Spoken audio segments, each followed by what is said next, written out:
Hi everyone, today we'll talk about how to fix or how to solve Facebook two-factor authentication required.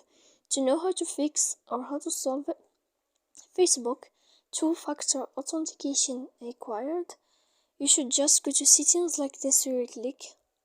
After that, in this page you will go to apps, default apps, app settings. When you will see this list, you will go down to find the application of Facebook and you will enter. Then in this page you will go to click for stop. When you will end this, you will enter to storage. After that we click clear cache.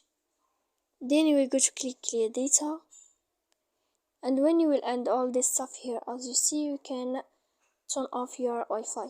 So please don't forget to support us by like and subscribe. See you next time in another video, and thank you for watching.